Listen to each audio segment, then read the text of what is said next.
아침 먹고 가야지. 오늘 아침 메뉴는 민수기 11장 1절에서 15절 말씀입니다. 민수기 10장까지의 내용은 하나님께서 전쟁에 나갈 수 있는 사람들을 계수하게 하셨고, 광야에서 질서정연하게 움직일 수 있는 진영을 알려주시고, 삶의 기준과 지침이 되는 법을 만들어 주셨으며, 성막을 완성하게 하셔서 그 위에 임재하시는 시각적인 효과도 보여주셨습니다.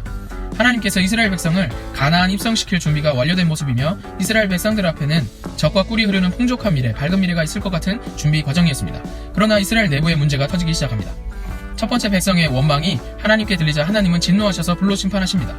이어 백성들이 두 번째로 원망을 쏟아내는데, 백성들의 원망의 원인은 고기 없음 때문이었습니다.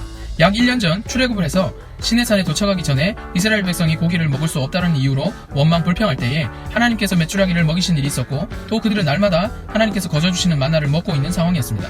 구하면 주시는 여호와를 경험했음에도 불구하고 애굽 땅을 그리워하고 있다는 것입니다. 더 정확한 표현은 하나님의 백성 되었다는 사실보다 애굽 땅의 종이었을 때를 그리워한다는 것입니다. 광야에서 아무리 진영을 잘 꾸려 이동하고 하나님께서 주신 법대로 산다고 하지만 날마다 어려움은 있었을 것입니다. 그러나 그것이 원망을 합리화시킬 수는 없습니다. 왜냐하면 하나님께서는 날마다 이스라엘의 필요를 채우시고 계시기 때문입니다. 그런데 왜 이스라엘 백성들은 이와 같은 원망을 했을까요? 그것은 4절을 통해 알 수 있습니다. 바로 탐욕 때문인 것입니다. 이스라엘 백성들은 날마다 채우시는 하나님으로 만족하는 것이 아니라 더 좋아 보이고 더 풍성해 보이는 것을 가지지 못한 탐욕에서부터 그들의 원망이 쏟아져 나왔다는 것을 알 수 있습니다. 그렇게 울고 있는 온 이스라엘 백성을 향해서 하나님은 진노하셨습니다. 그리고 모세도 기뻐하지 않으며 이스라엘 백성의 원망에 지쳤다는 반응의 기도를 하나님께 드리는 모세를 볼 수 있습니다.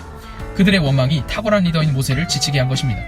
탐욕은 만족하는 마음을 빼앗아갑니다. 또 비교하며 허상을 쫓아 허덕이게 합니다.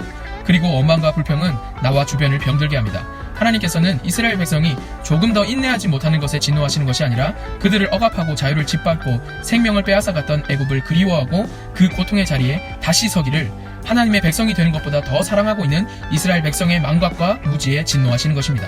오늘의 적용, 빠밤. 우리가 오늘을 만족하지 못하는 이유가 무엇인지 생각해봅시다. 세상의 상대적인 만족이 아니라 이미 어떤 대가로도 받을 수 없는 구원을 주신 하나님께 감사하고 감격하는 하루가 되길 소망합니다.